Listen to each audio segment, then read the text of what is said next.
Hi అండి, అందరు బాగున్నారా? నేను మీ పద్మ. మీ అందరికీ నమస్తే.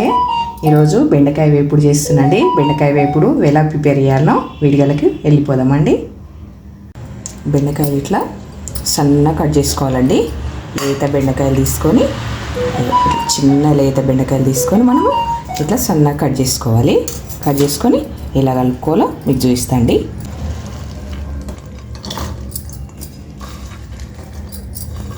ఇప్పుడు ఒక స్పూను శనగపిండి అండి, ఒక స్పూను బియ్యం పిండి అండి,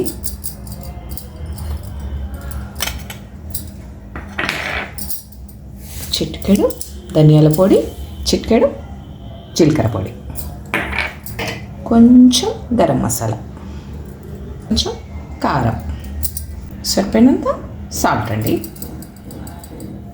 పసుపు. ఇవన్నీ మిక్స్ చేసుకుందామండి. చాలా బాగుంటుందండి, మీరు కూడా ట్రై చేయండి. అన్నంలో అంచుకేసుకుంటే చాలా బాగుంటుంది, స్నాక్స్ లాగా చాలా బాగుంటుంది. ఇట్లా కలుపుకున్న తర్వాత మనం ఒక్క చుక్క వాటర్ వేసుకొని దీన్ని మిక్సింగ్ చేసుకుందామండి.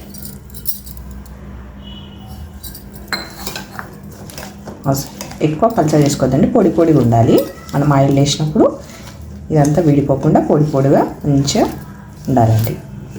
అట్లా చూసుకుంటే వేసుకోవాలి. వాటరు ఎక్కువ వేసుకుంటే ఏమవుతుందంటే పల్చగా అయిపోతుంది. అందుకని చూసుకుంటూ ఈ పిండి మాత్రం దీనికి పట్టేలా వేసుకోవాలండి. నచ్చితే మాత్రం లైక్ చేయండి. లైక్ చేస్తుంటే ఏమవుతుందండి, మరొకరికి వీడియో చేస్తుంటుంది. ఇట్లా అండి, ఇట్లా చూసుకుంటూ ఇట్లా మంచిగా మసాలాలు దీనికి పట్టించుకొని మనం ఆయిల్లో ఫ్రై చేసుకోవాలండి. చూడండి, ఇంకేమన్నా ఇట్లా మనకు పొడి పొడి అనిపించింది అనుకో, ఇట్లా ఇట్లా ఇట్లా ఉన్నప్పుడు మనం ఇట్లా వేసుకుంటే ఏమైందంటే మసాలా అంతా మంచిగా దీనికి పట్టేస్తుందండి. చూడండి, మీకు ఇంకా కొంచెం పిండి ఎక్కువ కావాలంటే వేసుకోవచ్చు. నేను ఎందుకంటే తక్కువ వేసుకున్నా, వీటికి మంచిగా ఫ్రై అయిపోవాలని నేను ఎక్కువ కాకుండా ఇవి బెండకాయలు మంచిగా కనిపించాలని నేను తక్కువ వేసుకున్నాండి. మీరు కావాలంటే రెండు స్పూన్లు వేసుకోవచ్చు. మీరు బెండకాయలు హాఫ్ కేజీ తీసుకుంటారా, కేజీ తీసుకుంటారా, పావు కిలో తీసుకుంటారా, దాన్ని బట్టి వేసుకోవాలండి. నేను పావు కిలో బెండకాయలకు ఒక్కొక్క స్పూన్ తీసుకున్నా, కొంచెం కొంచెం అది వేసేసుకున్నా. ఇప్పుడు మనం దీన్ని ఆయిల్ వేడి చేసి వేద్దామండి. చూడండి, పచ్చిమిర్చి కూడా ఇట్లా కట్ చేసి ఇందులో వేసుకోవాలండి. చాలా బాగుంటుంది. మిక్సింగ్ చేసేసుకోవాలి. ఇందాక చెప్పుట్లో మర్చిపోయానండి, ఇప్పుడు గుర్తొచ్చింది, మళ్ళీ చెప్తున్నా. ఇట్లా చూడండి,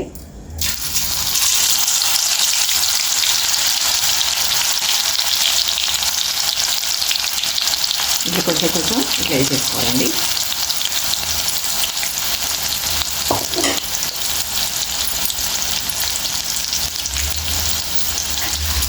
అండి ఇట్లా కొంచెం కొంచెం వేసుకొని ఇట్లా ఫ్రై చేసుకోవాలండి.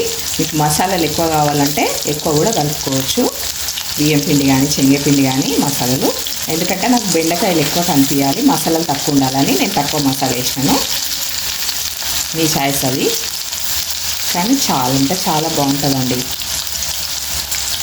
నిదానంగా మంచిగా మెడిగం పెట్టుకొని మంట నిమ్మలంగా కాల్చుకోవాలండి. ఎంత బాగుంటాయండి, కరకరలాడుతూ. పక్కకు అన్నంలో పెట్టుకొని మంచిగా పప్పు వేసుకొని తింటే ఎంత టేస్ట్ ఉంటాయి.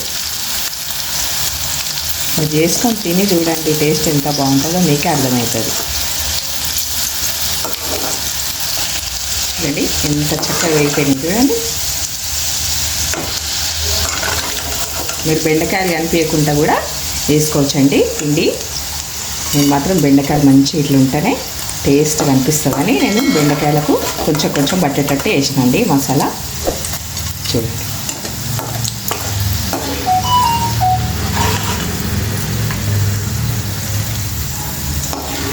నచ్చినట్టయితే కంపల్సరీ లైక్ చేయండి.